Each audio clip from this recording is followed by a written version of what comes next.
Hello, 1, 2.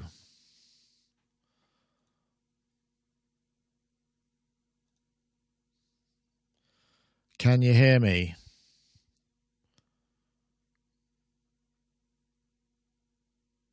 Yep, I think we're live and direct. So just give me one second. I'm just going to play this to sort of check the thing. This is a preview of our new instrument, Max for Live, called Wave Junction in combination with Metafunction. We'll be launching this in the next day or two. So I just need to...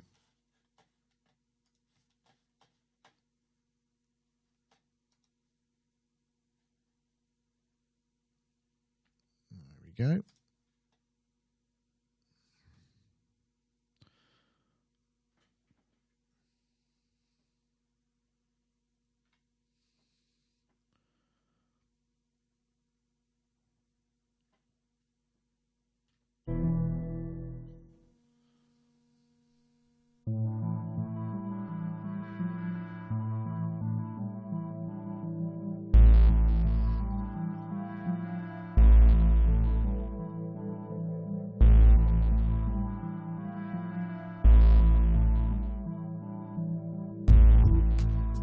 Hello, welcome to a Sonic Lab special, I suppose it is, because what I'm looking at here is actually something you can buy directly from us. This is the Wave Junction. It's a 4-voice paraphonic plug-in synth for Max for Live. Runs only in Ableton Live, and you have to have I'm looking at too. But it's actually a very powerful thing. Everything you're hearing here is actually generated, apart from the drums, in real time using the Wave Junction. I'll give you a little bit of extra sound.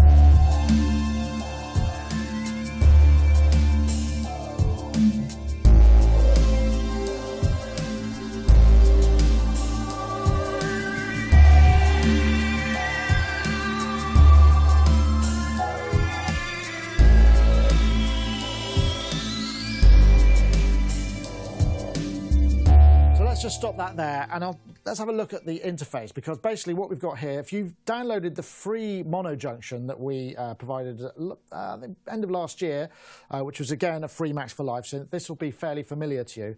What we've got here though is a pair of oscillators with multiple waves, regular waves plus super waves, which are sort of detuned versions of each of those, plus wavetable synthesis with up to 16 included wavetables, and you can load your own wavetables as well. Each of the oscillators also has FM and the Supersaw detune section. Each of these sections kind of basically, you click them and you get access to the parameters for those particular oscillators. And then from there, we go into the filters. Now, there are 3 filters in the Wave Junction. We wanted to kind of put a load of stuff in there. And these, I like these filters. They've got some real character to them. And there's several different models. We've got low pass, high pass and band pass in 4-pole and 2-pole mode. We've also got the diode and transistor models. These can be run in series or parallel. There are 2 here, but there's also a 3rd filter, which is the final filter on the output. Again, has all the multiple modes. The next part, if we go to editors, this is where things get really interesting, because we've got a 12-slot modulation matrix. So that gives you a ton of routing options, but you've also got 5 envelope generators, ADSR types, and also 5 LFOs, and these are all syncable as well. And they can be bipolar, unipolar. We've got a variety of waves, sine, tri, saw up, saw down, pulse and sample and hold, various offsets and slew. Really is an awful lot to be playing with, and there's quite a lot of sounds capable here. So maybe what I should do is just break down a couple of the sounds that we've got going on here. I'm using this with the push 2, so I can just, if I take the volume up here, we can let's listen to this part. This sound here, go to my device. Right, these are the strings that I'm using. If I take the filters off, just listen to the raw oscillators. So I'm using a Supersaw here.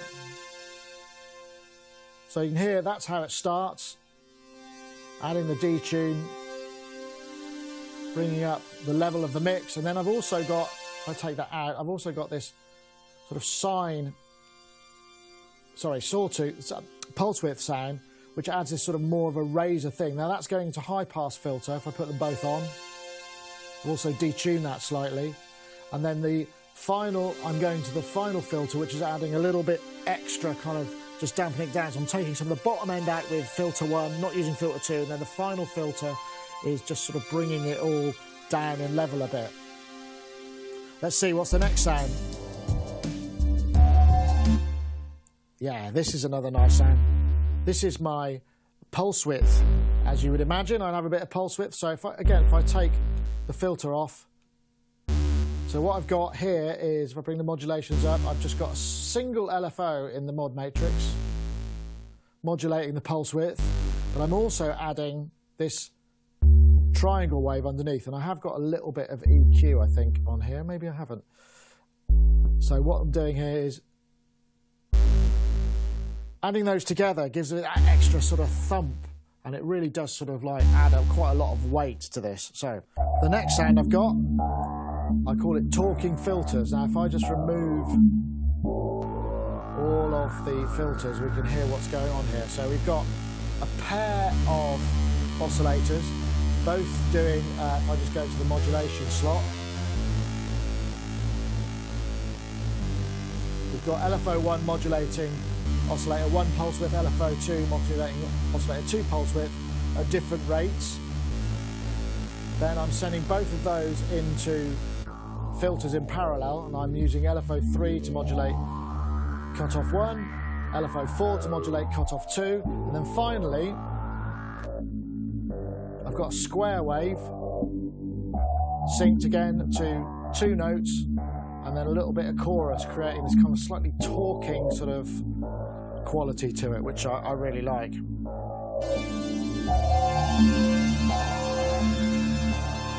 Very nice. So let's just go to another section. Yeah, also got this sub bass, which again is just a triangle and a pulse, and I've actually got a bit of EQ on here because it's just a little bit monstrous on the bottom end.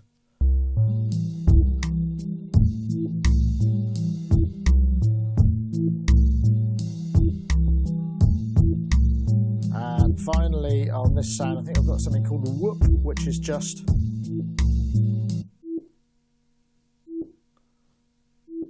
doing that. Simple and straightforward. Let's go to the next section. Yeah, here I'm using some of the FM capabilities, just using a super sine, and then I'm using LFO1 to modulate the oscillator FM depth. Just a touch of it. I could add more.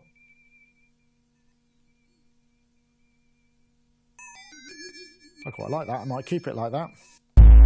Final sound I'm using is using the wavetable, using 2 wavetable oscillators, and I'm modulating the sample start point via the LFOs in the matrix slot.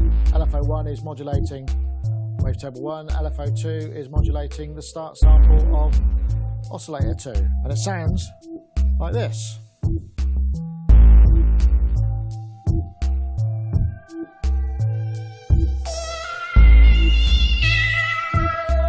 Using push to modulate the cutoff frequency.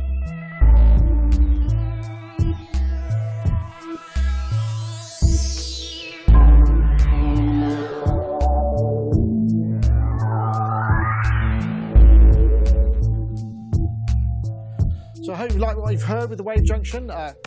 Metafunction are the developers. We've had quite a lot of input into it. You can buy it directly from us.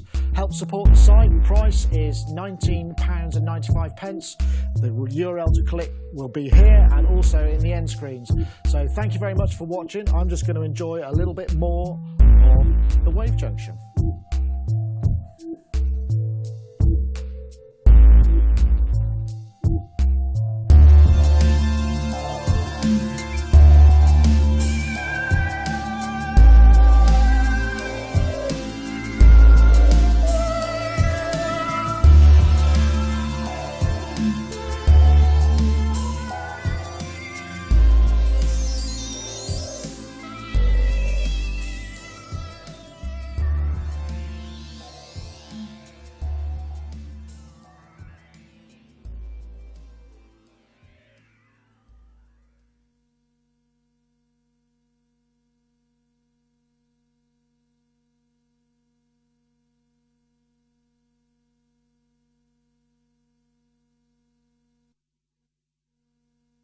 Hello. Hey. Well, there we go. That was the that was a preview of the preview. So hopefully tomorrow, but as you can imagine, between Mesa and Superbooth, we've got a fairly heavy schedule.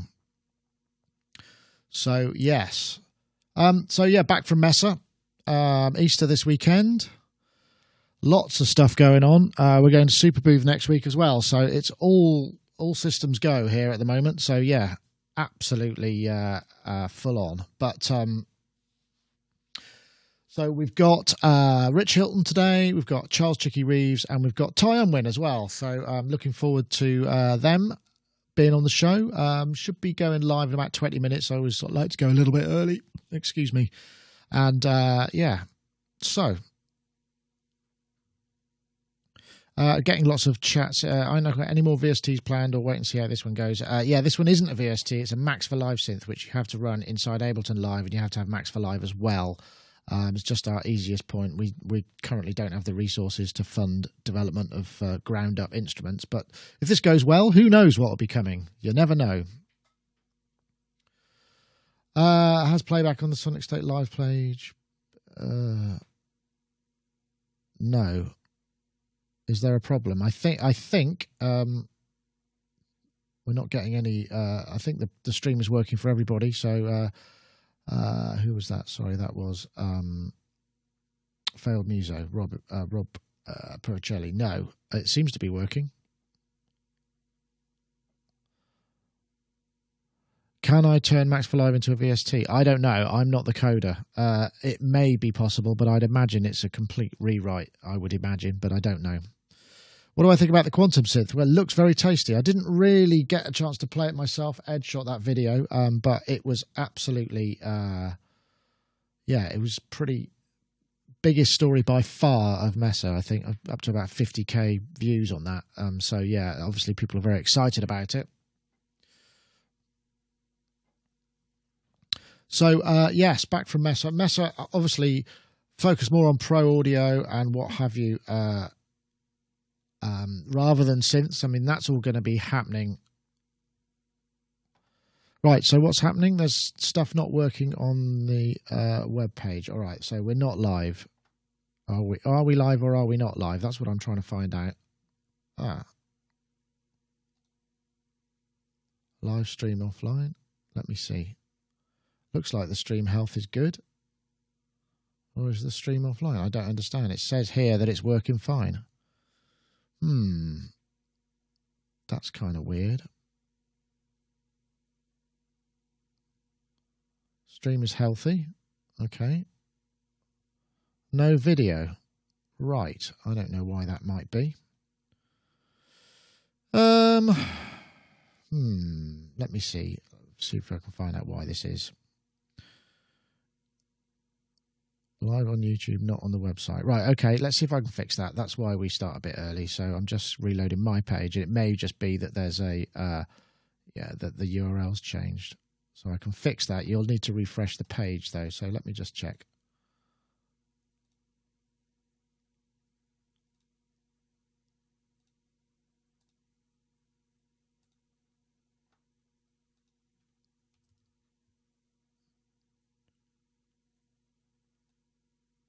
No, should be working all right.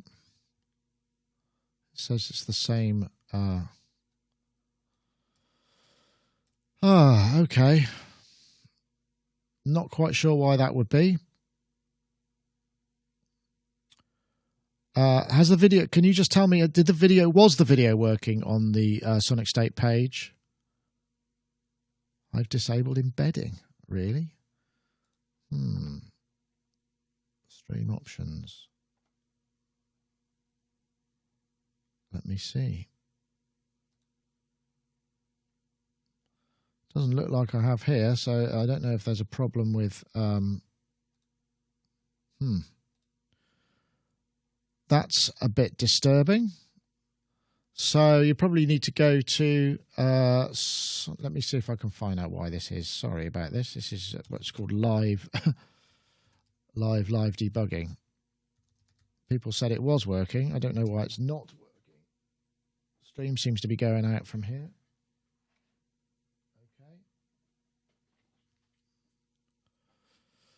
Okay, let's see.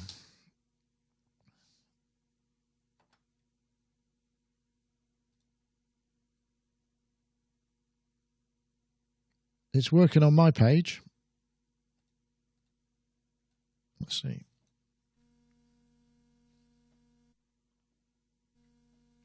People said it was working. I don't know why it's not. Yeah, it seems to be working on the page when I'm checking. You might need to reload the page, but so I don't know why that would be. Try refreshing the page at sonicstate.live. So I've actually it's working on my version of Sonic State Live, so I don't know why that would be. So not much I can do about that at the moment, but hopefully it'll all be you'll all be able to watch it in your own way. Sorry about that. Not quite sure why that would be. Okay.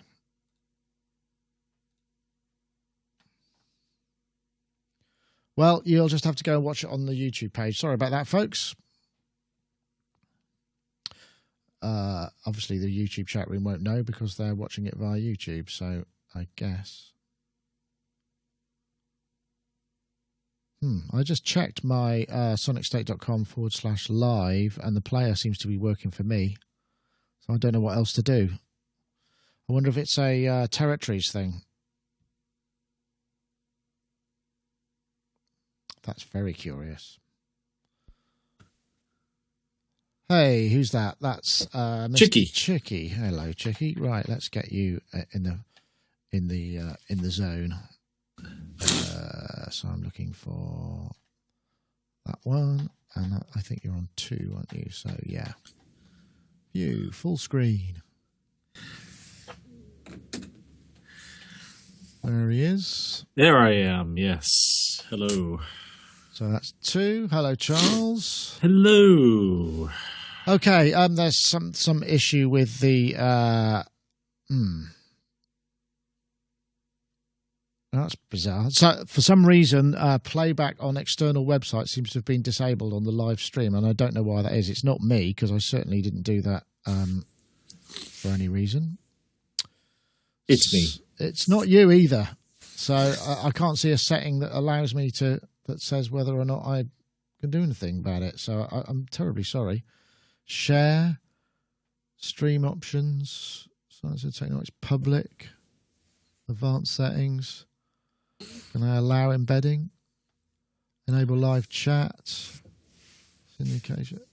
I haven't got anything here saying allow embedding. Right. Oh, there we go. It seems to have come off by default. Okay, sorry about that, folks. I'm just saving it now, so it should work. If you refresh the page, that's weird. I've never changed that. So anyway, enough of that dull technical stuff. Hopefully that's all. Okay, right, let's have a look. Right, there we go. How are you, Charles? Are you well? I am well. Besides my allergies, I'm very well. Oh, I'm sorry to hear that. It's just this time of year. That's what happens. Oh gosh, yeah. Has it already started? Is it trees at this time of year? Yeah, directly outside my studio is a cherry tree that I'm allergic to. Oh. On top of which I have 2 cats. So, which you're also allergic to. Which I'm also allergic to. Wow. But I'm going to try something tomorrow that maybe will change all of it, and that is I'm going on a juice fast for as little as 10 days and as much as about 60 days. Blimey. Yeah. So we'll see how it goes. Yeah, that sounds extreme. It is. But the thing is, there's a couple of people I know who've done it, and they did it because of autoimmune diseases that they have. And allergies are actually a type of autoimmune problem. And so it worked for them. So I'm just going to try it. I mean, the worst thing that will happen is I'll drop a bit of weight and I'll have lots of vitamins in my system. So yeah, I guess that's it. If you make sure you got plenty of juice with bits in. Yeah. What I'll do is I'm going to probably make I have a really fancy John Lewis juicer, and I'll put like 3 or 4 green apples, bunch of celery, bunch of spinach, bunch of kale, carrots, things like that. I can recommend, what's the other thing? Pineapple and ginger is very nice. Oh, yeah, ginger, yes. Definitely will make ginger. Ginger's really good. And also oats, but I suppose that would go against the... if you put oats in and whiz that up as well, it gives you a bit of extra... That actually doesn't sound bad. And use almond milk. Yeah, I do like almond milk quite a bit. Yeah, it's good in smoothies or juices anyway. But anyway, this isn't actually inside health. This is something else. How have you been anyway? I've been well. I've been working a lot. Yeah.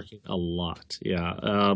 And it's all slowly winding down. I have a tour starting at the end of May, so I'm just kind of getting mentally prepared for all of that. That kicks off, I think, May 18th or something like that. And it finishes, I mean, I'll really finish touring in mid-December, but I have a few breaks. So I've got like the very end of August, but I'm going to stay in New York for a few days. And then I've got some of September and some of October. I see sort of the beginnings of Ty Unwin, but I hear the beginnings of Ty Unwin, but I don't see anything yet. Ty, can you hear me? Oh, okay. Can you hear me? I can. You are loud and clear, but you're just not... Ah, there he is. There he is. There we go. Look at that. We're all here. Well, no, we're not all here, but two of us are here, which is a good start. Is that a smoothie you're drinking, Ty? I'd love to be healthy and lie and say yes, but no. Good old massive cup of coffee. That's exactly it. I actually had to resort to coffee at Mesa because it was so draining. I mean, I don't know if you saw any of my sort of show walkarounds. I just did a kind of couple of wanders and just to sit, and the scale of the place is insane. I mean, literally, it's where if you go to Yamaha for an appointment and they say, "Oh, could you come back in half an hour?" You just go, "No, it's going to take me half an hour to go back to where I came from and come back to it. It's got to be at least an hour, and I'm going to spend pretty much all of that walking." I am exaggerating slightly, but it's a good It was a good half mile from Hall 9 where we were to where Yamaha were. Wow, that's ridiculous. I think we counted it. It's like 2 escalators, 3 moving walkways. Actually, 5 escalators if you're going for a meeting upstairs. 5 escalators, 3 moving walkways, and some massively long corridors. That's a lot. Too much for me and my fat legs. Well, it was pretty tiring. It's hard on the feet.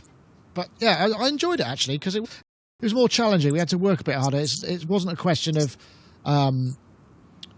just going, oh my God, there's so much stuff here. Well, there was a lot of stuff, but we had to look for things that we thought would be interesting. So it was a bit more challenging, but I quite enjoyed it. And we've still got a bunch of stuff to come, and there's some great coverage. Thank you. It was very good coverage.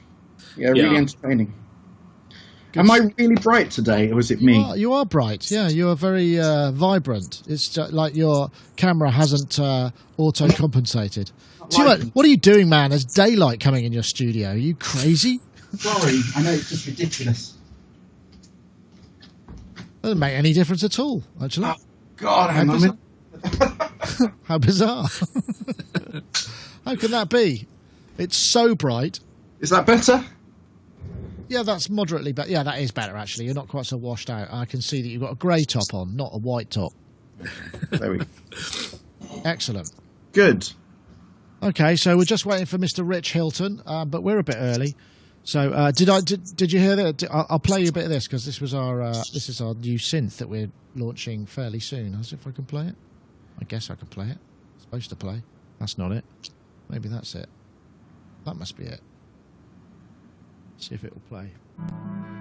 This was a part of the track that I play. A couple of people will have watched this already, but I'm getting into plug mode. So this is our new Ableton Max for Live synth that we did with a guy called Phelan Kane at Metafunction, and we're launching in the next few days. Hello, welcome to a Sonic Labs. It's got 2 VCOs, 3 VCFs. Well, I say VCFs, virtual filters, and 5 LFOs and 5 envelopes and a 12-slot modulation matrix. Max for Live runs only in Ableton Live, and you have to have Max for Live too. But it's actually a very powerful thing. Everything you're hearing here is actually generated apart from the drums in real time using the wave junction. I'll give you a little bit of extra sound.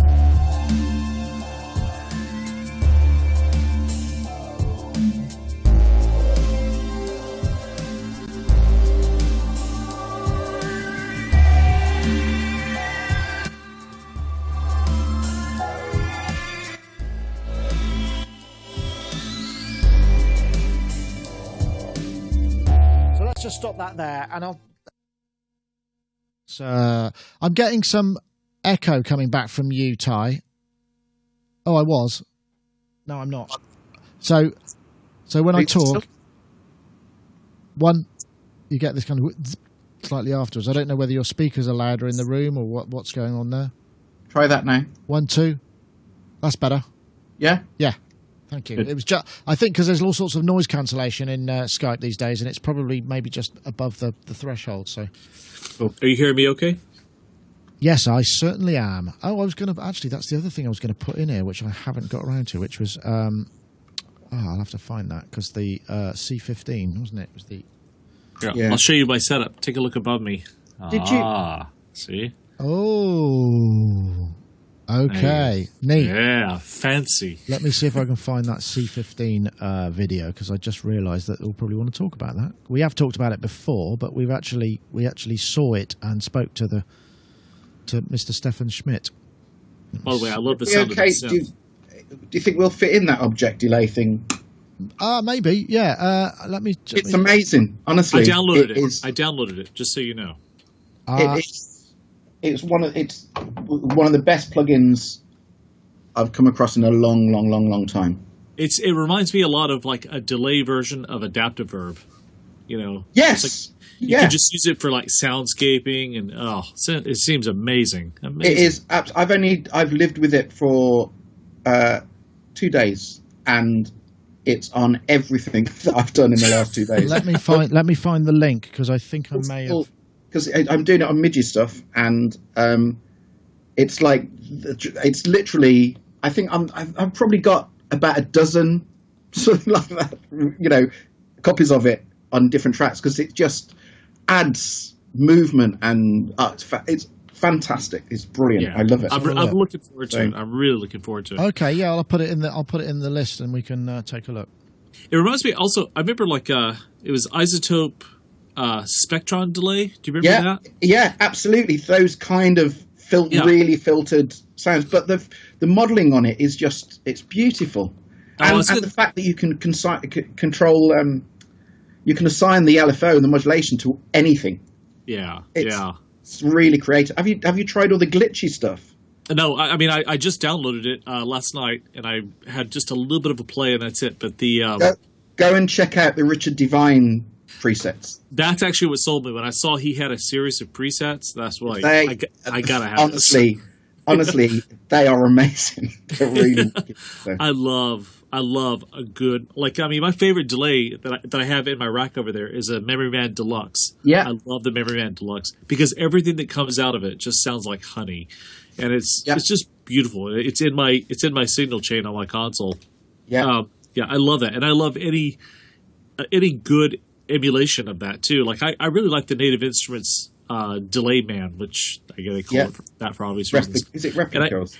So I used to use Guitar Rig, never as an amp simulator. I always used it just because of that delay, and I kept getting the updates just so I could keep using that delay because I loved it so much. I love any kind of cool delay though. This is I was trying to figure out what delays I've got that this is going to replace. It was. They're an amazing company. I mean, have you got their other stuff? No, this is the first thing of theirs I've ever gotten. You haven't got things like Ultra Analog and String Studio and Lounge Lizard and God, honestly, save yourself some money. Just go and buy the bundle of everything they do, and their virtual instruments are fantastic. Okay, yeah, I definitely will do that. Basically based on with like String Studio and Chromophone, and it's all modeling, but it's properly. Modeling done well. Oh, good. Yeah. I mean, I love stuff like that. You're really quiet for me. I don't know whether I might put some cans in actually because you're really, really quiet. So I might just go and get some cans. Okay. Was it just me, or Nick is also quiet? No, it's just you. Just me. Okay. Yeah. But Let me just check my input level. Let me put these in. Is this any better? I don't know. Yeah, I don't know if that's going to. I don't know whether it's just what's coming to me though, or whether it's. These are going to shut too much out. But hang on, see if that's any better. We'll see if that's any better for you. Talk to me now. Hello, sir. Hello, hello, hello, hello. Test 1 2 1 2. If I get really close, does it make a difference? It's just let's just see what the level of Nick is now. Nick, can you just give me some level? Yeah, I can do. Oh, you see, Nick's really loud. I think it really is. Whatever you're feeding to me, It's too hot, is it? no, not at all. You are. It's just that I'm too quiet for him, apparently. Am Yeah. I quiet for you, Nick? Okay, right. Hold on. I've just got to try and figure out. 1 2. So Ty.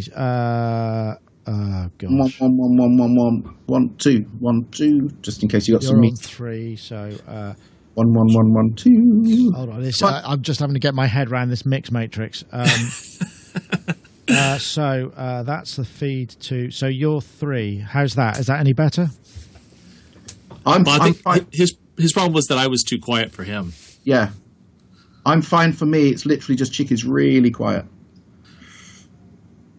Check 1 2. Check But 1 2. I think he's got some distortion on his input now because I think he's pushed up a bit too much. Okay. Is this better? No, shouldn't be any distortion now. That's a lot better. Okay, good. I just need it pulled up at Nick's end, as such. Hold on. So you need you need Chicky louder to you, right? Yeah. Should I keep talking, or should I just sit here and be quiet and beautiful? Or just quiet. Is that better? Hello, hello. How's this? Is this any better? No, that's about the same. It's not a problem. I'll just keep the candles on. It's just that when I was Sorry, that's okay. I'm just a bit bright. I can't. I need to sit down and I need to figure out what's going on there because I can't quite get my head around that. It's not a problem. I tell you what I'll do. I'll stick in some less conspicuous headphones. Hang on a second. That's what I have.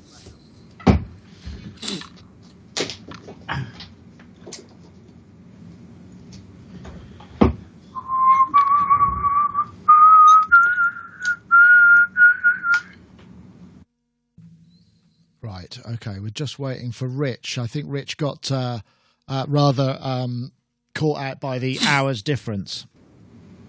There. Hello? Hello. Hello, hello, hello. Yep. But you're hearing me fine, Nick, right? I'm hearing you fine. Yeah. Okay, great. What about me? Am I okay? I'm hearing you fine too. Good. Yeah. I'm just not getting Rich yet, so Rich is just going to come along. So we're just going to run a bit late. It's always this time of year when the clocks change that we get that kind of shift and weird shift between US and UK. So because you guys are in the UK, you know what the time it is, whereas if you're in the US, you don't. Need a bit of flavor advice there, I think. What time is it? It's 5 hours difference from there. Yeah, okay. I mean, they switched about 3 weeks ago. So it's 11 o'clock in Connecticut. Yes. Right, that's okay. So we're just waiting for him to come on in. Turn up the vibe, not the mix. Waves hands in the air. Right, okay. I don't know what that... Yeah, thanks. That makes me feel really positive. Turn up the vibe, not the mix. What's that supposed to mean? Oh, I should kick you out of the chat room, you cheeky monkey. Do it. Right, so yeah, we're just waiting for Rich and then we can get going. So yeah, we've got. So I've got the AAS thing. So that's good. So we got everything else ready to rock. We got our chatties. Yeah, we've got not Rich yet. We've got Charles, Chicky, and Ty, and myself. So standing by. Standing by. Standing by. Still standing by. So Rich. Rich has just got to probably dash to do whatever it is he needs to do before he does a show. Who knows what that is? And then I just got to get ready for live. So Facebook Live is queued up and ready to go. Turn up the level of me in this mix is what somebody's saying. I can do that. Yep. That's a bit louder, and that works for me. So I'm just trying to think if there are any. Well, we'll talk about the show and all of this stuff when we finally get going. So yeah, it just feels like crazy. I can't believe that I'm just back from Mesa, and it's literally. I thought there was another week, and then suddenly it's like, oh my god, there's just, and it's not even a week because it's Easter Friday and Easter Monday, so it's actually 2 days shorter. So basically, got 4 days between now and the show because I've got family stuff to do, and it's kind of like, How dare life get in the way? Yes. Yeah, well, that's something that my partner would probably enjoy discussing. Mine too. Yeah. Not something I'd enjoy discussing, I'd imagine. No, me neither. That's why we avoid it. Yeah. Exactly. La la la la la La la la la la la la. Yeah. Yeah, absolutely. I'm good at that. Luckily, my partner's a workaholic, so it works out fine. Ah. Yeah. She's glad to have me working and glad when she's working. Ah, okay. But we both work from home, so it's okay. So. Ah, well, that's good. You meet at breakfast and on the way to the lavatory and stuff like that, right? Exactly. Here comes Mr. Rich. Right. Who said romance was dead? Morning, fellows. Hey, Rich, how are you? Sorry about that. I think we just obviously we had that little that UK-US time glitch that happens around this time of year. Right after I wrote to you, I checked Skype, and Skype said it was 3:00 in the afternoon your time. Ah, well, it's wrong. I found that out when you responded to me. I'm not getting your video yet, but I'm sure it will be You're coming. not? No, I think we had this before, and it did come. It just maybe you switched it on and off again. Get in, get out of the car. Let me jog it. There he goes. Yes. Rich Hilton, Chicky, and Ty. All right, I think we can do a show. Well, how does everybody feel about a show? Yeah. No, I can't be bothered. Actually, I have mixed feelings. No, All right, well, maybe we'll see how it goes, shall we? Okay, stand by, everybody.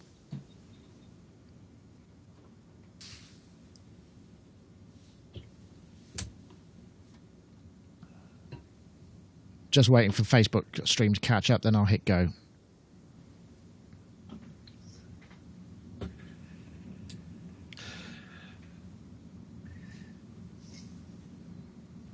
I haven't taken a brush to my head yet.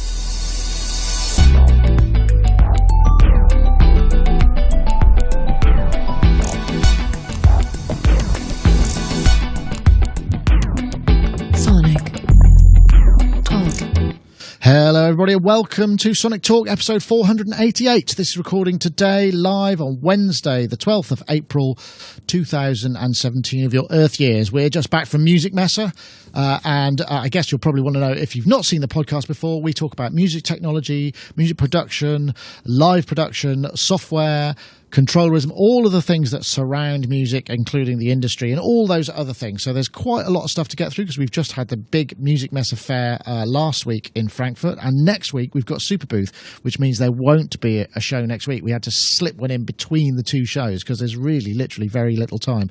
So I want to say, if you like what you see, please do subscribe. We're heading towards our 100k subscribers, and I'm hoping to get that button on the wall at some point, so please do. And we want to say thank you to our show sponsors who are providing a prize for the competition. Isotope, you'll be able to win a copy of Neutron and also find out whether perhaps it was you that won Neutron last week, but then you'd have had to watch last week too. Anyway, let's get to my guests. Let's start with Mr. Charles Chicky Reeves. You haven't seen him for a little while. How on earth are you, Charles? Are you well? I'm doing very well. I mean, besides the allergies thing, I'm doing very well. So I'll probably sneeze during the show at least once. Well, that's all right. As you can see, Charles is in his studio. He's a producer. He's a front of house engineer. He's a composer. He's all kinds of things to all kinds of people. Just taking a brief, well, not a break, working at home between tours where you're on the road again in May, right? Where are you going to be? We started out doing a bunch of festivals in the UK, and then we go to the States for about a month and a half, and then I come back. That's all with Howard Jones, and then I come back. I've got a bit of time off, and then I go out on launching a new album for Orchestral Maneuvers in the Dark. Right, cool. That sounds great. Anyway, thank you very much for joining us. Sublime-uk.com is where you can find out about all things Cheeky, because I'm sure he keeps his website extremely up to date, like all of us. It is up to date, as of last week. Good work, man. Good work. Rich, how's your website doing? Mr. Richard Hilton, keyboard player with Chic, engineer. Oh, his video's crunching a bit, but he's still here. We've got him. Now, come in, please, Rich. Over. Hi, I'm here. Things are good. Excellent. I'm glad to hear it. Rich is man to controls of the studio for Noel Rogers. As I said, he's out on the road with Chic a lot. I guess you got a busy summer as well, right? We do. Our to-be-announced tour through the United States will cover quite a bit of ground with some other very interesting artists. Is that but the that's official? all I can say about it. Is right that the now. official title of the tour? I like that. The to-be-announced that's tour. what I just made up. That's Oh, my tour names tend to be colorful. I can see the T-shirt already. That's going to be great. But anyway, Rich, thank you very much for joining us. And also we have Mr. Ty Unwin, who is a very busy man, media composer, does a lot of stuff for TV and film, and has a lot of synths behind him there, as you can see. He's the one with the big synth cave. Chicky's the one with the big speaker cave this week. Although I know he's got synths as well. They're just not on display. Ty, how the devil are you? Are you well? I'm good, thank you. Yeah, everything's ticking along nicely. Spring has sprung, and I'm sure it's lovely up there in the Cotswolds. The daffodils are out, and the snowdrops, and all of those things. It's beautiful. It is absolutely beautiful. But to be fair, I wouldn't really notice the difference in here. It's just a bit brighter, and it's still aircon, So. I feel really bad now because I got you to draw the curtains because it was too bright. So I've deprived you of even the small amount of sunlight you're allowed. Yeah, you've seen my colouring. Yeah, me and the sun go really well together. Yeah, we're best buddies. Yeah. Yeah, me too. Right, so Music Messer was last week. Music Messer and Pro Lighter Sound. I don't know if any of you are aware, but Music Messer is, in fact, one of the biggest geographically, sort of, in terms of physical size, one of the biggest shows in the world. I mean, it's way bigger than the Messer site, than the NAMM site. It's just enormous. But in recent years, it's sort of tailed off a bit, and obviously we've got Super Booth next week, which is where a lot of these synth guys are going to be going. So it was a bit bereft of synths, but there was still an awful lot of pro audio stuff, and we're still posting videos, actually. We decided that we'd sort of try and trickle them out a bit more rather than just put them all up. So I'm just curious to see... obviously, there's big news and there's other news. What, just generally speaking, I mean, underwhelmed, overwhelmed? How did you feel about it? Rich, you look like you're about to speak, and you've just come back online with video, which is perfect timing. I really enjoyed watching your coverage of Music Messa. I enjoyed the walkthroughs. I enjoyed the individual demos. There are some very interesting products. I kind of liked the way the focus shifted away from sort of the usual and into the slightly more boutique-oriented products and some of the more adventurous products. Yeah. So I quite enjoyed your coverage of it, and I can't wait to talk about some Excellent. of the stuff. I'm super glad about that. And I don't know, Ty, have you ever been to Music Messa? I guess it's probably an easier jump than coming to NAMM, right? It is, but no, I haven't. And it's not like it, I know everyone says it's not like it used to be. I get the impression it's not like it used to be. But there was still I thought there was loads of interesting stuff announced. Yeah, lots of interesting stuff. Some of it good, some of it disappointing. But well, maybe we can get on to that a little bit. Well, Charles, how about you then? Have you ever been to Music Messa, the actual sort of physically? I haven't. It's to me, it's like the music industry equivalent of going to a strip bar. It's like all these women, and you really can't have any of them, at least not yet. And so substituting equipment for one thing I will say, I mean, the Pro Light and Sound part was really vibrant. I mean, this is the thing that when we were in the Pro Light and Sound part of the show, which they sort of swapped them round. You could see that's where the money is, because there were massive booths. Some of the products are extremely high-ticket items. They're very specialised, and you can see that all the money, and it really kind of puts into perspective our kind of almost ghetto of music technology, which even though is a substantial industry, compared to the sort of budgets and the kind of the quality of equipment that's coming out for live sound, it pales into significance, and that's why we thought we'd cover a bit of that, because it's also very interesting, a lot of that technology. technology. I mean, we spoke to a number of people about various things, and it was just really interesting to see. So, not so much on the synths, and in terms of the music technology side of things, it was sort of scaled down quite considerably. A lot of people weren't there, and I think they're going to be at Superbooth. I think there's 170 or so possible. I think there's 170 plus exhibitors at Superbooth, which is a decent amount. It's probably as many or nearly as many as there were in just one of the halls at Messe. And when you consider how big Messe is, that's quite an achievement in 2 years. But where shall we start? I mean, I guess, Ty, you probably are interested in. You might be interested in this thing here, which if I can get it to play, because it's actually here we are. This is the Waldorf Quantum, which was the synth that was announced. Here, the new prototype from Waldorf, the Quantum synthesizer. And it's a working prototype. It's a hybrid digital analog polysynth. It has 3 oscillators with different synthesis technologies. Of course, the wavetables here from the Waldorf tradition. We have waveforms where you find your traditional analog waveforms. We have what we call particle, which is a granular sampler. And we have a resonator, which is a resonating filter bank to get additional timbres. That's probably enough of that. As you can hear, we filmed that on setup day, which is why there's all this sort of hammering and bashing around and stuff like that. $3,000 they reckon it's going to be. I mean, it's an expensive synth. It's got a touch screen. I mean, it looks like I'm quite liking the fact that there are these synths that are coming out that people are just going, hey, it's expensive, so get over it. Yeah. Do you know why it's good? Because the cheaper end of the market, a lot of manufacturers have switched down to the cheaper end of the market, which is great. There's nothing wrong with that at all.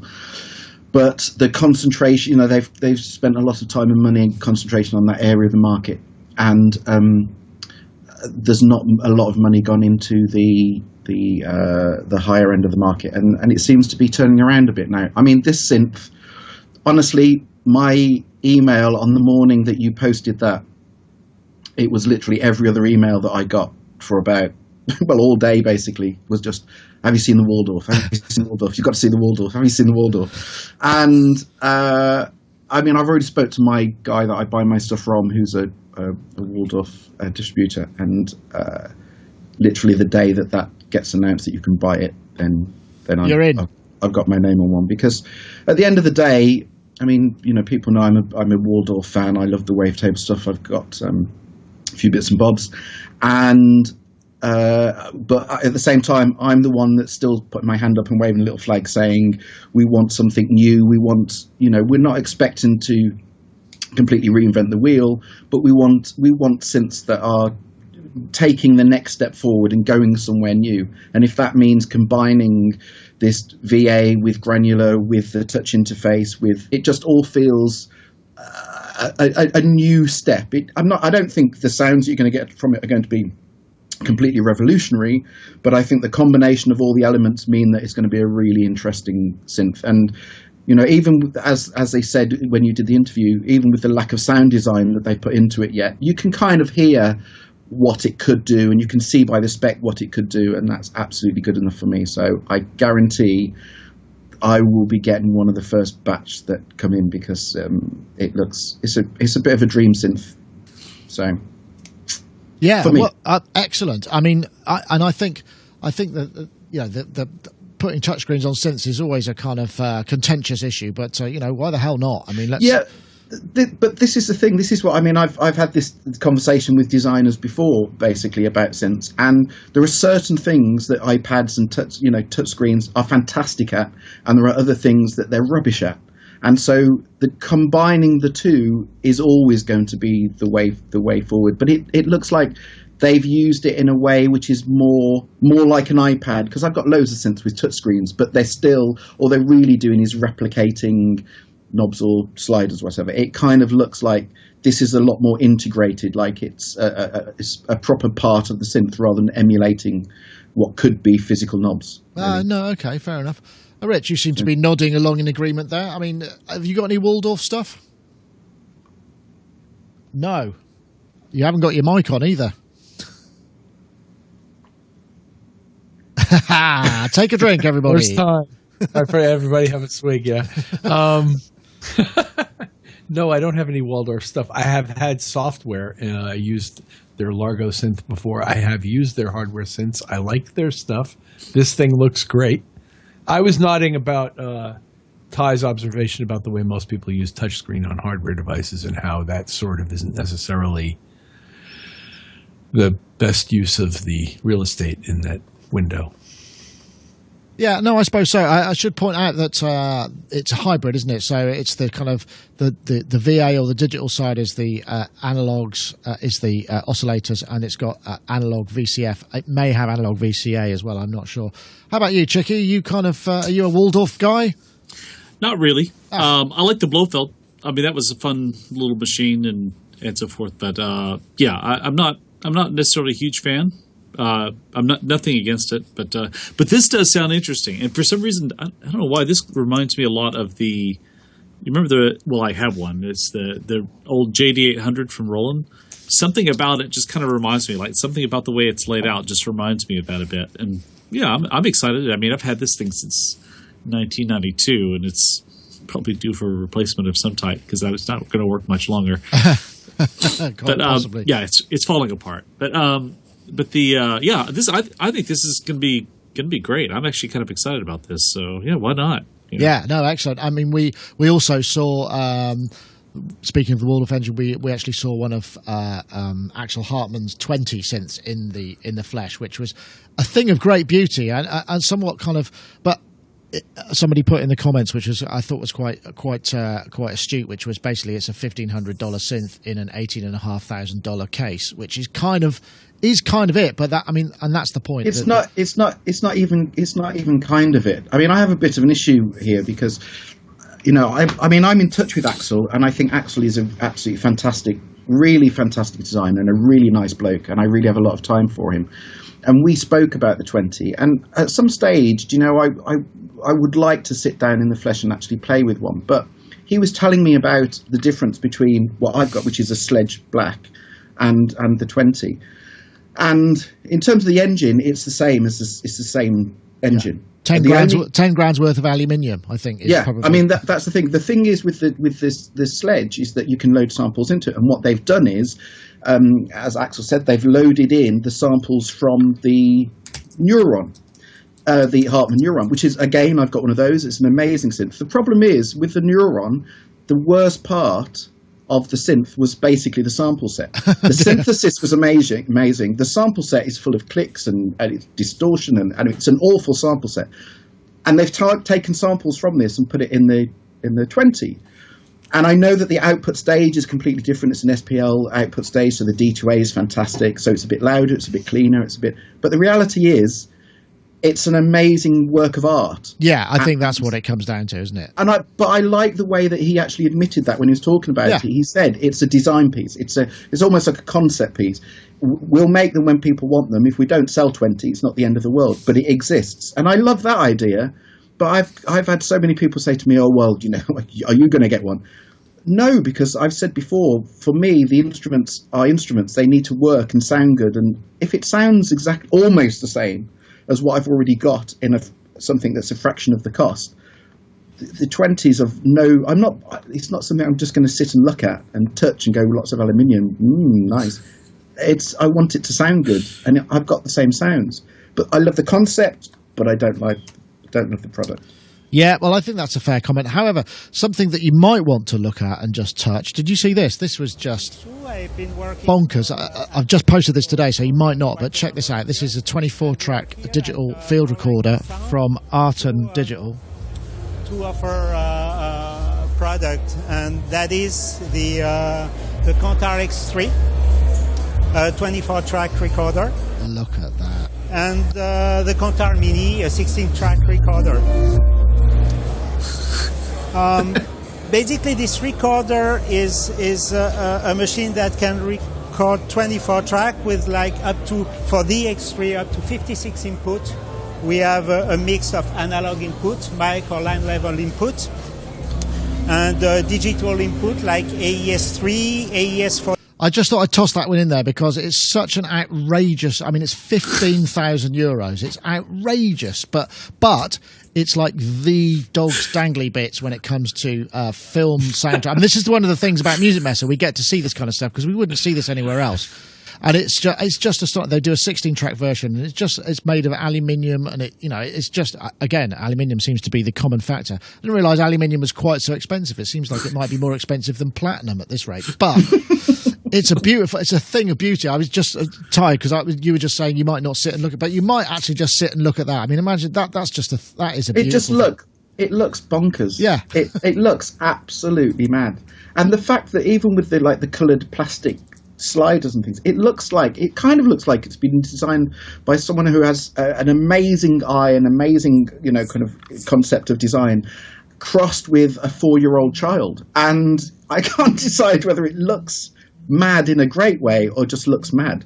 But yeah, I mean, I wouldn't give you look, if you're in the industry and you need, as you say, the dog's bees, then great. But yeah, it's been used on a lot of big movies, I think. So yeah. Charles, have you ever done any location sound? I mean, you rocked up with one of those, people are going to start taking you pretty seriously, I'd imagine, or not. Yeah. They might laugh at you, I suppose. But I'd say the chances were good they'd go, "Ooh, what's that?" If I may quote a fellow Sonic Talk member, Caitlin Bright, the most alien standalone 24-track recorder. That is the most alien-looking thing I've ever seen. It's just strangest looking thing. But I think I'd enjoy it. I think it'd be great. I'd love to play with that thing. Yeah, I do like location recording, but I've never done more than 4 tracks at a time, and just getting individual mics and then a stereo feed or something like that. I don't dabble in too much field recording, but I like the idea of having something really self-contained that I can just rock up to a gig and just plug in. Although you don't need to do that so much these days with live gigs because most of the consoles just have USB outs and you can record directly. Yeah, this has got Dante input and output, and it's also got AES-42, I think it is, which is the digital mic format, which I've never seen. Have you ever seen anything that will record direct digital mics like that? I mean, that sounds interesting. I know, Rich, if this just a nice looking thing though. It is. Well, it's interesting. Interesting looking thing, yeah. Okay. I didn't really get that great a look at it because I haven't. No, I agree. There's one of the few videos I didn't see. Well, it's just out today. We're still releasing them, so I've dropped you in that a little bit there. But yeah, there's more of this kind of stuff as well.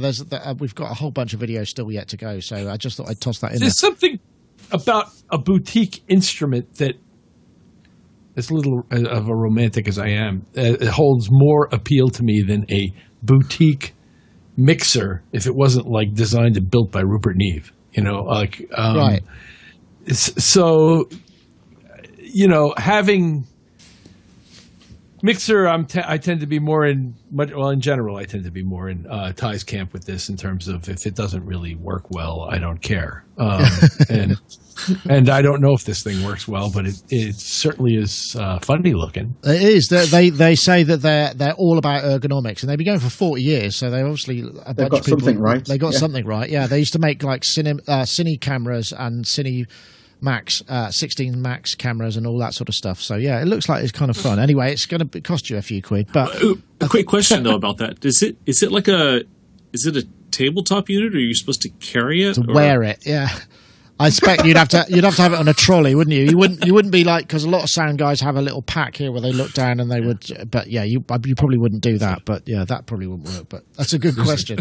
I get the feeling you might actually end up spiking yourself. I mean, if you tripped and fell on that, there's all sorts of protruding things that could cause serious injury and kind of unusual shaped scars. I think. Can we talk about the C15 in the same kind of?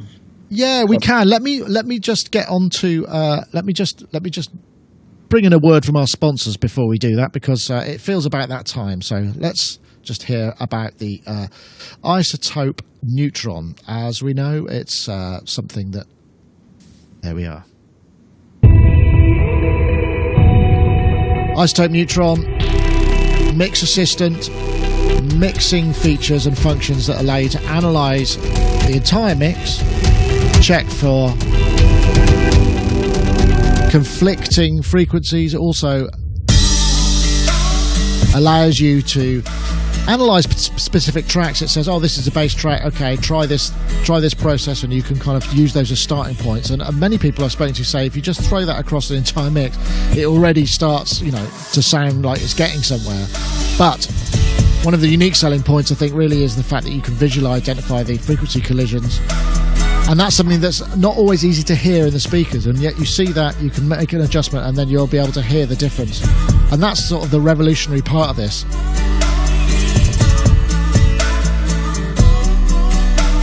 If you want to check out Isotope Neutron, you go over to isotope.com/neutron, and as with all of their stuff, you can download an evaluation copy, which basically works pretty much as is.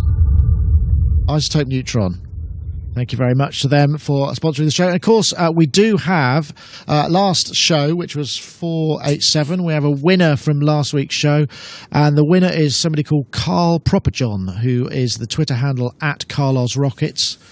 And he tweeted Neutron for the win, PWM for the win. Nice little synth reference in there. Unrelated, but that's cool. So if you want to get in touch, Carlos Rockets or Carl Properjohn, we will pass your details on to Isotope, and they will deposit a full copy of Neutron in your inbox. And congratulations on your win. And we've got another competition this week. We're looking for the hashtag. This is a Twitter competition. We're looking for the hashtag Mix Assistance, as in assistance, not TS, CE, assistance. And the hashtag Neutron, and you tweet that to @Sonicstate and @Isotope Inc. So that's the hashtag Mix Assistance, the hashtag Neutron, to @Sonicstate and @Isotope Inc. And once again, we thank Isotope for their sponsor of the show. And obviously, there's no show next week, but the next time we come on, we'll have a winner from this one. So thank you very much to them for the sponsor of the show. You wanted to talk about the nonlinear labs. I think I've got that here. If I play that, here we are. This is Stefan Schmidt. For the sponsor of the show. You wanted to talk about the... Oh, that's interesting. What am I hearing? I'm hearing stuff back at myself. That's why. Let me just mute that. There we go. Choosing a very, let's say... Let me see. There's a bit where he's playing, and it sounds... Federico, thank you. It sounds astonishing, I think.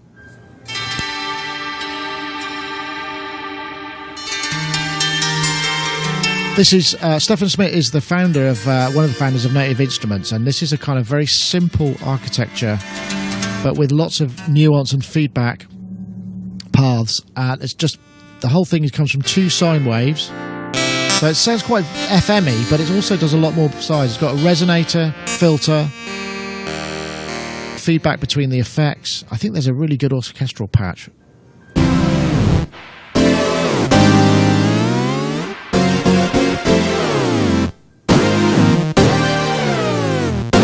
Let's see, there's some at the end.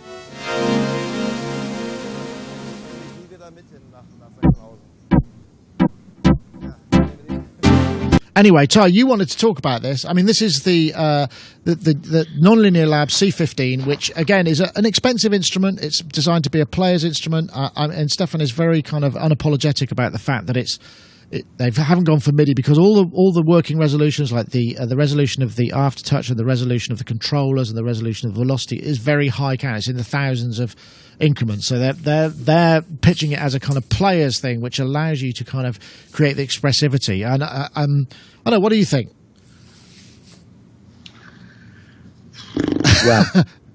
Well, I'm not going to rant. I think there are some elements of this that I really admire, and I think some of the decisions he's made, whichever way you look at it, I don't care. They're wrong, period. They're wrong decisions. But it's his instrument. He can choose to do what he wants.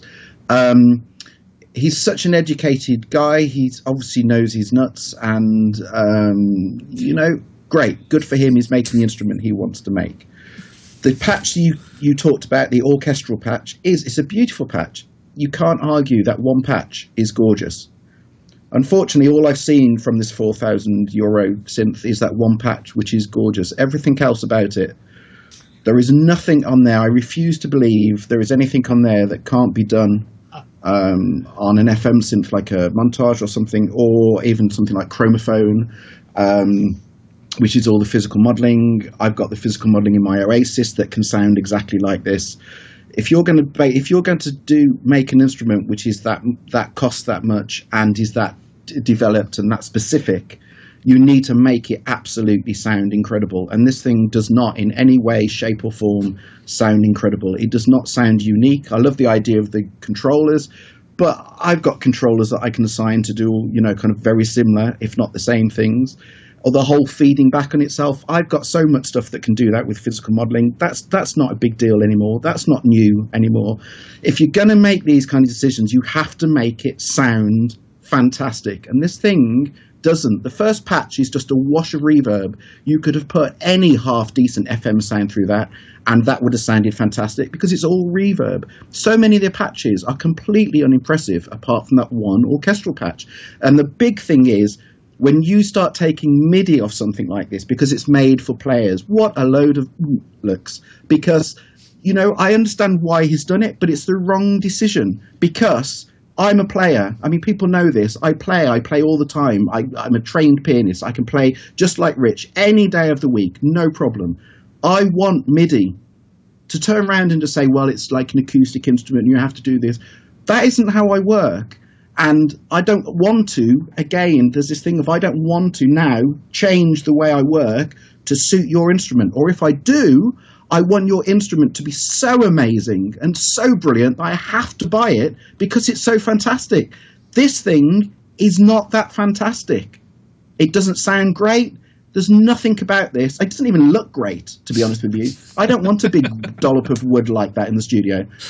I really want to love this synth. I really want it to be fantastic, and it's not. It's not at all. I think that's a fair point of view to have. I mean, I think you're right about that in a lot of ways. I mean, I think even just having MIDI out, so you because I mean, I suspect that the idea of this is you've got a big white room with this in the middle of it, and you sit at it and take it very seriously, which is fine, but it's not something that you're going to necessarily integrate. I mean, you're not likely to turn up to a gig and only take this keyboard. It's going to be unlikely that would be the case. I mean, unless you're doing something very specialised. So I take your point. I know, Rich, you were nodding along in agreement to much of that, I think. Yeah, absolutely. I was also enjoying watching the chat room sort of running a temperature meter around the time as the conversation was going along. That was really enjoyable. I can't take issue with any of that. I was not that impressed with this thing. I kept skipping. At the point where I got bored, I just kept skipping through the video looking for sounds that would interest me, and I just didn't seem to come upon very many. And I thought, wow, it actually looks physically, it's a lovely piece of cabinetry. It looks a little bit like a regenerated synclavier almost. Yeah, there's that to it, isn't it? In the way that it's presented. But I didn't hear... First of all, when I had a synclavier to use, I wasn't using their FM very much. But I didn't hear anything in this thing that would make me want to go that far into boutique world. And it reminds me of the other two boutique products we were just talking about, though, in that it's a very niche market sort of, almost collector piece that's not really even intended for mainstream consumption, which is one of the great things about this show and that coverage that you were talking about earlier, is that we had a chance to see, if I may say so in general, a very European perspective on design and on execution of a lot of very interesting devices and a lot of things that are done really, really well. And on some level, this thing is done very well. It just, as Ty pointed out so eloquently, doesn't happen to sound all that great. I don't know. I think I heard some stuff in there that I would say, yes, it's quite FM-y, that you might not hear, be able to hear anywhere else. But I think that there was some aspect, and I have to say that the player, Federico, was absolutely brilliant. I don't know if you've got any different perspective on that, Charles, or whether you're much the same camp. Ty's take on it. I think it's hilarious. It's like, how do you really feel? I thought you were going to talk about the C15, the Citroen, but I guess you're going to talk about this instead. But yeah, similar price, I think. Maybe like the Citroen, it has one thing it does really well, and everything else, not so much. But it's like an expensive version of it. So for those in America who don't know what the C15 Citroen is, it's it's a cheap little vanny sort of thing. But I didn't hear anything about that made me want to jump out and buy it. There was really nothing. Oh well, okay. Well, The thing is, honestly, if you check out Applied Acoustic Systems Chromophone, if you check out Chromophone, all of the physical modeling that's done in Chromophone, or on a Kronos or Oasis, all the physical modeling done in that, you can make all of these kind of sounds with the kind of cross between FM and physical modeling. That is the sound of physical modeling and very basic FM. It's, you know, so there's nothing you can't do with software that's a lot cheaper. Right. Okay. Well, that's fair enough, but I'm going to be seeing him next week, so I don't want to go too far down that road. Oh, in which case, I love it. I think it's absolutely. Did I mention? I think it's fantastic. No, it's all right. I think I'm sure he is aware of some of the decisions, but I mean that's the beauty of it in many ways, isn't it? The fact that he just sort of goes, well, you know, he founded Native Instruments. He's kind of put his chops in terms of bringing us all this affordable technology, including FM synths and what have you. And this is what he wants to do now, and I think that's great. So, you know, that's the good part. That I absolutely agree. The fact that he is basically sticking two fingers up to everyone else and going, do you know what? This is what I want to do. That I absolutely admire, and that I completely commend him for. Yeah. Okay. Well, let's take that as a given then. Let's see. There was what else have we got here? Tascam. They released a cassette deck. Who'd have thought? Who'd have thunk it? You see that? It's actually, and the thing is, it's actually not all that. Is this the right? No, that's not the right video. I don't think I put the right video in the hole. Let's see if this is the right video. We'll check. We'll say our sponsors, Spectrasonics and Yamaha there, getting another quick look in. Is this the Yamaha? The Tascam? Yeah. Better that way.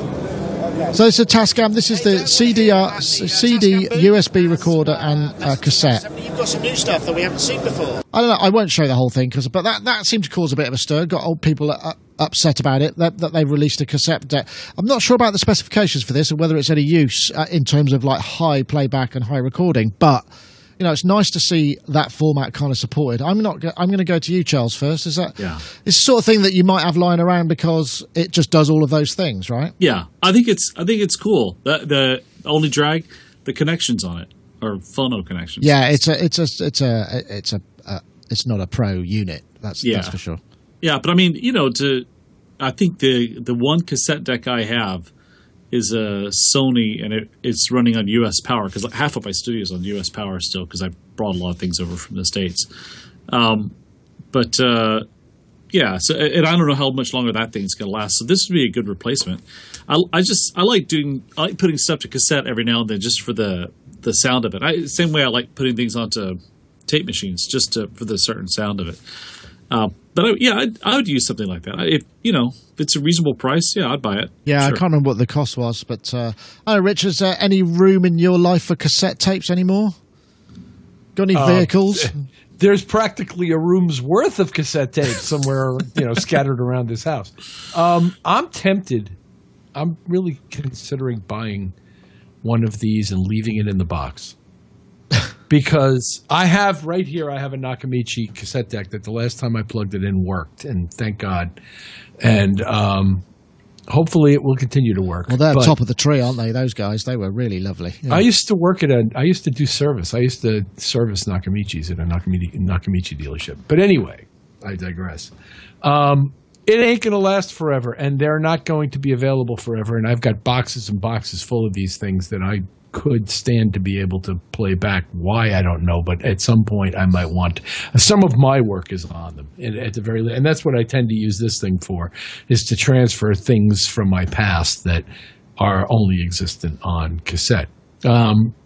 So I am half tempted to buy one of these things, just leave it in the box and wait to need it, because I just don't know how long they're going to be making them. Yeah, well, that's true. I mean, the other thing, obviously, you stick a cassette in, play it back, and record it directly to the USB stick recorder that's in there, which is that's neat for transfer, I guess. Except it only does MP3. Oh, does it really? Okay, I didn't check that. It'll do up to 320 bitrate, but that's probably better than the quality of the cassette by some significant factor, I'd imagine. But yeah, maybe. But you'd want. I wish for WAV files. I would be happy to buy extra USB sticks and have WAV files, but whatever.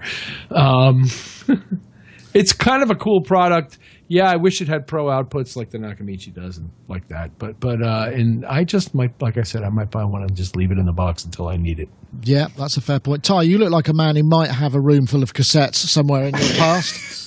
I think that's a really good idea, and I have to say I hadn't really thought about it, but I think it's a great idea by Rich, because I think that's a really sensible thing to do. I was in a position last year where someone contacted me, an old friend from uni, basically saying, I've just found a cassette that you gave me when you were 18, and it was completely full of all these songs I'd written and recorded. I'm sure they were rubbish. And so between the ages of 16 and 18, and they said, oh, I've got it on cassette. Do you want me to send you the cassette? And I said, yeah, so I can transfer it over. So I got out my old cassette deck, and exactly like Rich said, it didn't work. So I thought, okay, I'll buy a cassette deck. You try and find a half-decent cassette deck. You can't find one. Tascam made one, which was a double cassette deck. Again, very limited spec, Dolby B only, and all my cassettes were recorded with Dolby C or Dolby S. So I said, okay, fine. So I tried to buy a second-hand one on eBay. It arrived, didn't work. Bought another one on eBay, arrived. Another one on eBay arrived, didn't work.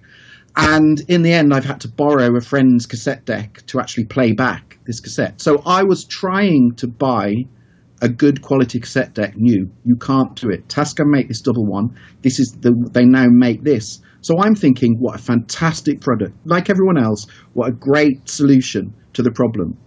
And then they go and blow it by exactly as Rich said.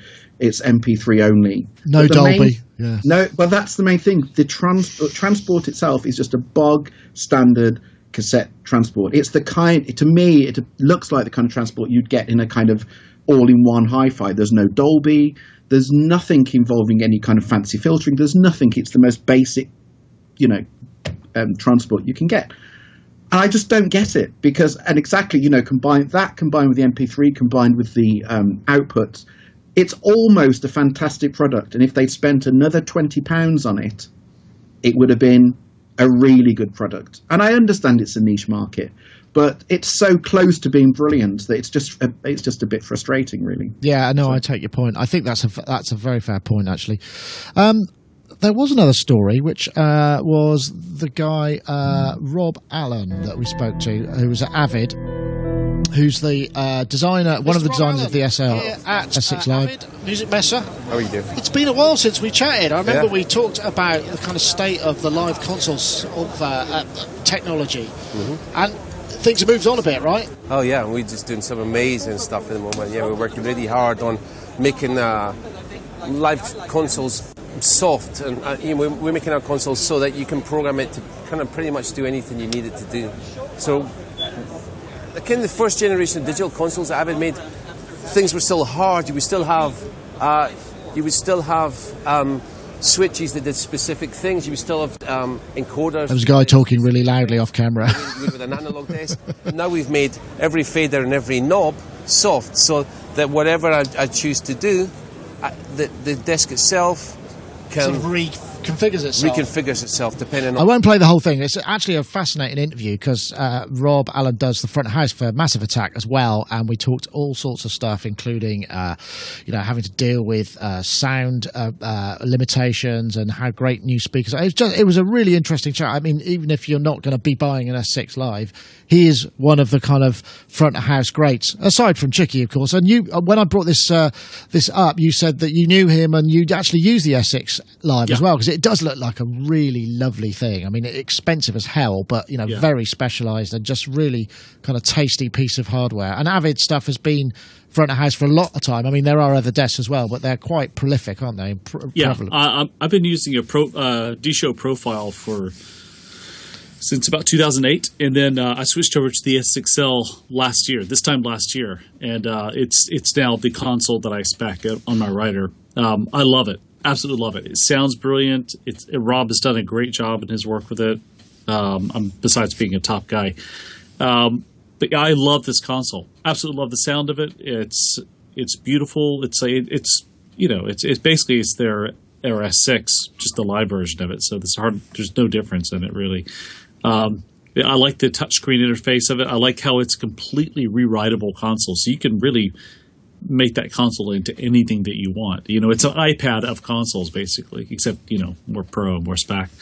But yeah, I love that thing. Absolutely love it. It's interesting. One of the features that they had, which I thought was pretty cool, are these things called events. So he showed me where you push a fader up, and when it gets past a certain point, the auxiliary send switches to post fade from pre-fade, or pre-fade from post fade, so that if it doesn't overload you could still turn up the signal front of house, but maybe you're not affecting the signal into wherever it's going. And the other thing where he pushes a fader up and it bumps the upper mids of the EQ at the same time, so that the guitar solo pops out. I mean, just all these kind of things just seem like really nifty kind of and fairly obvious ideas, but obviously, it just means that there's such an amount of complexity to it. I just thought it was a fascinating, again, another bit of fascinating live technology.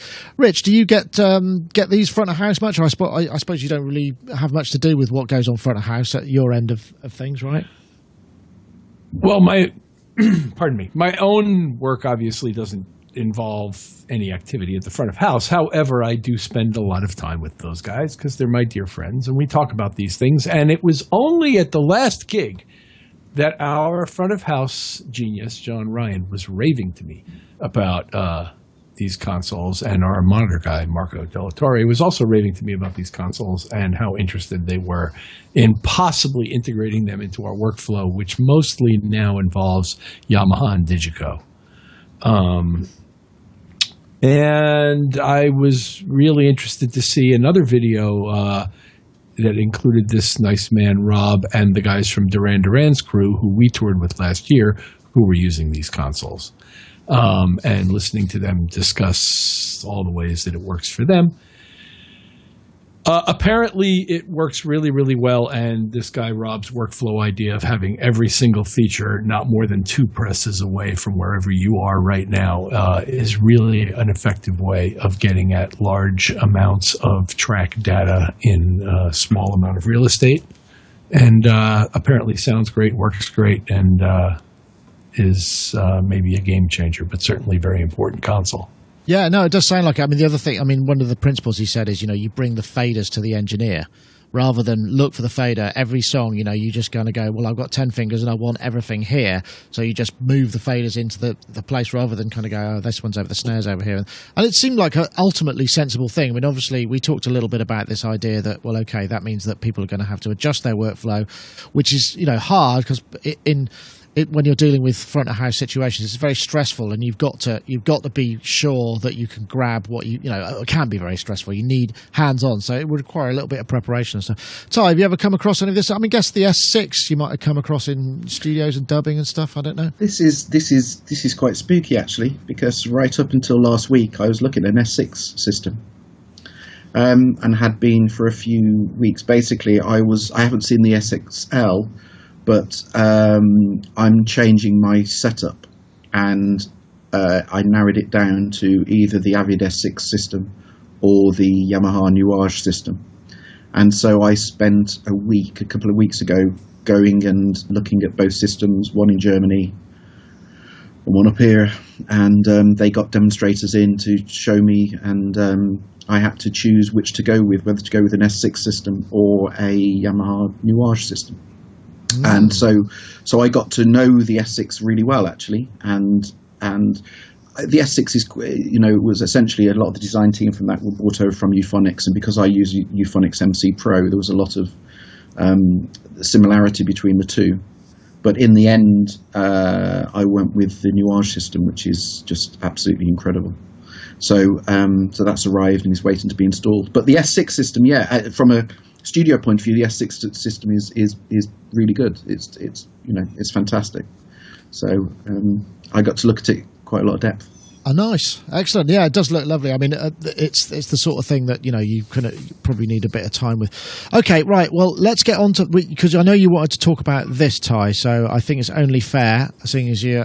Let's see if I can play this. This is the Object Delay acoustic filter. Let's see if will it work. This is from AAS, which you said you've been enjoying immensely. I'm not even sure what this is, but I'm assuming it's a. Oh, that sounds nice.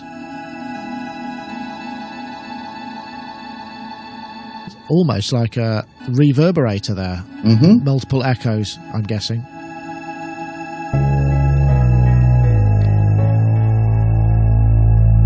Nice demo. Basically any time domain stuff by the sound of it.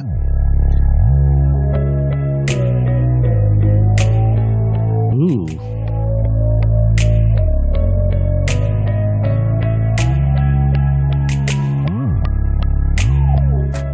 Yeah, I could listen to that for ages. That's a really nice demo, actually. So that's AAS. So it's basically a plugin that, it's creative delay unit with unique filtering options and I guess modulation and stuff like that. And at the beginning there, Ty, you were saying you love it. Look, every now and again you come across a plugin that generally changes the way that you work and becomes, for whatever period of time, it becomes your first choice plugin and that may be for a week or a month or a year, or it's one of those plugins. I'm not going to say the word good game changer because we're not going to do that. But it's a game changer, and it's one of those plugins that honestly, that when I kind of discovered it, it was just like whoa. And I mean, I've literally had it a couple of days, and all the stuff I've done it's just been full of it. And I've just got a whole list of all these great creative delay type plugins that now I honestly don't need, because what you couldn't kind of see from that short demo is it's not a delay, although it's called a delay. You've basically got your normal delay unit, but the delays get fed into a normal filter. So again, so many delays have got a normal filter. But this one actually goes into a modeling resonator. So you can basically, as well as your normal filtering, it has things like plate and strings, and these are resonators with physical modeling. But again, you can change the form and the pitch. And then, so all of that gets incredibly creative, and anything you put into it suddenly sounds massive and really rhythmic, and there's some amazing presets. Then on top of that, you have a modulation, an LFO, and you can assign that LFO to basically any of the parameters, whether that be in the physical modeling of the resonator, whether it be in the delays. And then on top of all this, it's just creative heaven. And then on top of all this, there's a bank of patches done by Richard Devine that are just, it's the work done by a master. Even just for those presets, they are properly fantastic. So I mean, on the project that I've been doing over the last couple of days, at the moment, I mean, I'm running it now, and I think there's now about 11 or 12 of everything's going on through each track. Yeah, yeah. Honestly, everything's going at all the synths. I've got strings going through it, the vocals, all of the drums and percussion, and it really is one of those. I can tell you for a fact, for the next, I don't know how long, if I'm feeling, I need some inspiration, I need some kind of rhythmic element, its first port of call is to go with this. It's I mean, the thing is, anyone that doesn't know the AAS, the applied acoustics stuff anyway, their physical modelling stuff is second to none. They were amongst the first to kind of tackle it, weren't they? I mean, they did Tasman and kind of like String Studio and Ultra Analog, and it's just fantastic. Their stuff is just amazing. I don't quite know why they're not on the radar more than they really should be.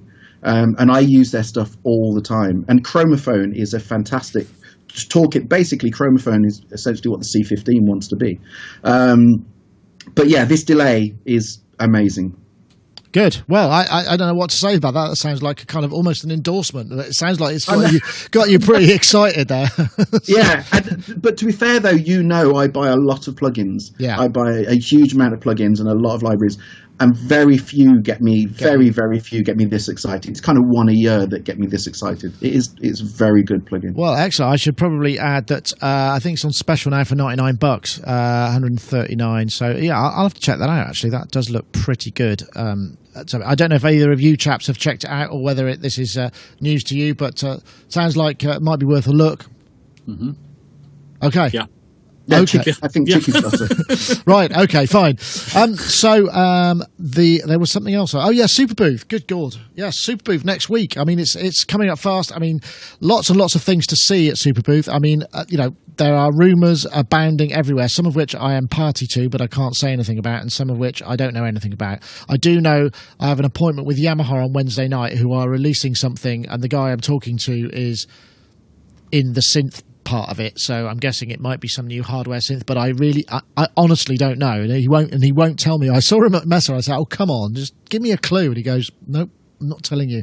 It's like, God damn. And I hear that Behringer are going to be there with some stuff. Obviously, the Waldorf Quantum. Electron Digitech, I think, is going to have its first sort of working unveiling. Or I did speak to them earlier, and they're flat out just making sure it's working. I've also heard there's something from Novation. I don't know if anybody else has heard anything. Have you heard? I mean, it seems like in terms of the releases within, our sort of synth and electronic music world, this is going to be the show where, certainly this year, where a lot of things come to shape. Have you heard anything, Charles? No, nothing at all. All I can imagine is this. You said Behringer's going to be there, so I would imagine, are they going to show a prototype of their new Model D? Yeah, or I don't know. Whatever, they're making clones of everything. Yeah, just one of everything. They'll just all be there. That would be kind of funky, wouldn't it? Yeah, that would be a big ask, though. I mean, I know they have they have engineers, but I don't think they've got that many engineers to be able to actually pull that off in one go. But I think it's going to be a lot of fun. I mean, obviously there'll be a lot of coverage coming up. I know, Ty, you probably know stuff. You've got your fingers in pies. I mean, you can't obviously. Bits and bobs, I can't say really, but there's a few bits and bobs I know. But I've heard the same thing about Novation. I can tell you that one. Yeah, I think that I mean, and we don't know whether. I know they did release this week. They've released a standalone version of Circuits Components, which is actually pretty cool. So that means you don't have to be online to back up and store patches. You can still use the web browser, but it'll work offline somehow. Not quite sure how. I guess it's because it's using USB MIDI, so it'll just say, I've got one of these, and it stores files locally in a cache or something like that. I'm guessing. I need to figure out a bit more about that. But it seems like they're kind of quite on fire at the moment. I remember when I was there some time back, on the wall there was a plaque which was a disc which said, I think it was 300 or 350,000 Launchpad sales, which that's got to give you a fair bit of R&D cash, I'd imagine. Wow, so that's amazing. That is. I mean, when you consider what that's like, 80 to 100 quid a pop, possibly more, that represents an extremely large amount of revenue. And also the Focusrite stuff, so they'll probably be pretty. But I think Berlin starts on, we'll be there from the Wednesday, which I think is the 19th. Officially starts on the 20th, if I'm getting my dates right. What's the date on? I've probably got that completely wrong, actually. 19th is Wednesday. Wednesday, yeah. So it's the 21st, 22nd, 23rd. So Thursday, Friday, Saturday are when the show. And we have got appointments with Yamaha. I'm working on Novation and various other people to try and get the stuff as soon as possible, and then we'll be able to, because it's going to be all the people that didn't show up at Mesa and some as well, I think. So there's going to be a lot of gear, and it's going to be, because it's a new venue, everything's going to be new, so it's going to be quite a full-on experience, I think. But I don't know if anybody else has heard any rumours. Rich, I guess Super Booth probably isn't such a big blip on the horizon from the States, because it's yet another European show that's just new and not actually got that much of a track record yet. Another drink? Oh, that was me. You were typing, Rich. I'm sorry, I muted. That was my fault. You can have a drink for me. That wasn't. I would just like to point out, that wasn't Rich. That was my doing. Is that why my comments on Flight Acoustics went unnoticed? Oh, I'm sorry. I'm so sorry. It's all right. I'd love to attend Super Booth someday, and I wish it was closer. But if I happened to be in Europe at the time where it was going on, I would make a concerted effort to go there. Yeah, well, I think that's a fair comment. It's a shame it's not at the Funkhouse, but I think the Funkhouse is just too... It's not big. I don't know if it's actually big enough. I think they've actually got that many new exhibitors that it's going to be a kind of, going to be one of those tricky things to find a venue that houses all those people. But yeah, I mean, one of the things that came out of Music Mesa was everybody was saying, "Are you going to Super Booth?" It was sort of like, it was all about what the show is next week. But obviously, to do the two is probably going to be a bit tricky. I mean, we're doing both, obviously, but I mean, it's a tricky subject. I think we're probably about due. Is there anything else that anybody wanted to cover? I know we've kind of tried to get through a lot of stuff, and I'm sure we missed something. Rich, you look like you're about to speak. Well, I did want to comment on Applied Acoustics. I'm sorry. I am sorry. I've had a long relationship with those guys, and they're really, really nice guys. They do make a lot of great software. I did endorse some of their products back in the day, Lounge Lizard in particular, and quite enjoyed the demos of this delay and thought it was really great sounding and love Ty's enthusiasm for it. So I'm interested. The delay that had otherwise captured my interest most recently, like delays do, I guess, was the new DSP delay, which also has it has 3 different modes of operation, and one of them allows you to access some significant portion of their Futzbox physical modeling library. That allows you to use their physical modeling library as part of the processing in the delay signal, and does some similar and some dissimilar creative things. So it's sort of like a similarly geared product, but they don't actually do all of the same things. And this one, I'm not sure, for example, that they have very much LFO-driven stuff.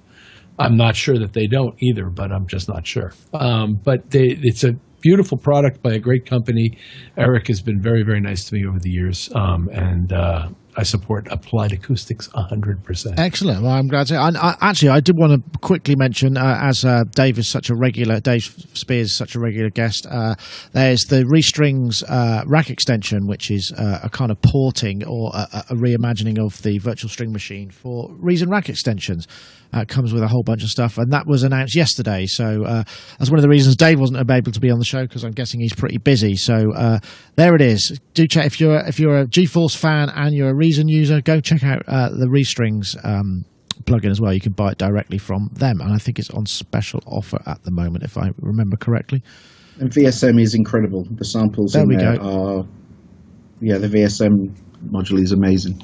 Yes, absolutely. And they've chosen well for this thing. They got it down to about, I guess, 20 of the various VSMs, and they've chosen really well. You get a really nice selection of different, like, key stuff, important stuff, all the Crumar stuff. You get the Solina, you get a Mellotron, you get all kinds of really important. I think you get an ARP Omni. You get a bunch of really great stuff. Yeah, and free. Yeah, and a great demo from Dave as well. Very lush and stringy, as you'd expect. That's the restring. I just wanted to get that in there. How unexpected. Yeah, how unexpected. Anyway, I think that's it for this week. Thank you very much. Again, there's no show next week because we're going to be at Super Booth, and we did try some live streams from Mesa, and you would have thought that it would work, seeing as we're out in the open, but for some reason the network was dreadful. So I'm hoping it might be better. We do record it, so it does tend to go up straight away after. So hopefully we'll do like a show walk around or two from the Super Booth as well. So hopefully you'll see that. And if you keep your eyes out, I was talking about, we've got a new plugin coming out in conjunction with Phelan, Kane, Metafunction, and it's called the Wave Junction, which is a 4-voice paraphonic synth with 3 filters, 5 LFOs, 5 envelopes, a 12-slot modulation matrix, wave tables, and a whole bunch of other stuff. So that's going to be available through us. You can buy stuff from us, so keep an eye out for that. That will be coming out very soon. So once again, thank you very much to my guests for joining me this week. Ty, thank you. I'm guessing, is your studio going to be down for a while? Because if you're getting recommissioned, are you going on holiday, or are you going to have to move into the other room with the mobile rig? No, I've got to finish this album, and it's all just going to sit in boxes for the next at least month or so, and then it's going to be I'm going to be out of action for at least a good week, and it's all going to be a big deal. But the Nuage thing, I mean, at some stage we'll talk about the whole Yamaha Nuage thing. It's incredible, but studio's down. Oh, that must be quite scary, actually. I'd imagine. Very scary. Well, you might be able to take a break. Who knows? That'd be ridiculous. You're just talking nonsense now. Well, okay. All right. Maybe not. Okay. And also, Mr. Charles Chicky Reeves, thank you very much for joining us too. And I hope have you done all your pre-production for your tours to come, or have you got some of that to do? Or still doing some of it. We're doing input lists today, in fact, for the 2 different tours. So it's a lot of work. But in between that, I'm also trying to finish a bunch of writing and do production on an album that I'm starting next week. So it's nonstop. It's great. It's good to be busy. I'm really thankful for that. That's very true. In this day and age, it's not always easy to maintain that workload. Anyway, and also, Rich, thank you very much for joining us. I'm guessing you're off to wax a hottie, as I like to say, in the Nile Rodgers studio of hits. Maybe? Yes, hotties will be waxed. Excellent. I'm glad to hear that. And then you'll be off on the road, and hopefully we'll see you all again very soon. But like I say, no show next week. But thank you very much, Rich, for joining us indeed, and Charles and Ty. So that's it for this week. Once again, I should remind you, if you want to enter the Neuron competition, don't forget Isotope Neutron. Sorry, Neutron, not Neuron. Isotope Neutron, because we were talking about Axel Hartman. Isotope Neutron, tweet the hashtag MixAssistance and the hashtag Neutron to @Sonicstate and @Isotope Inc. and you'll be picked in a couple of weeks when we come back and do the show. That's it for this week. We'll see you next time.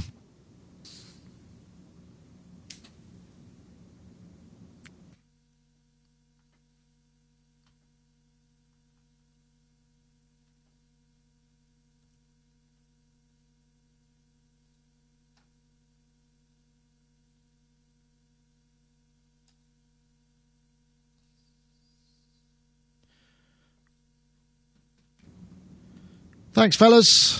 Gladly.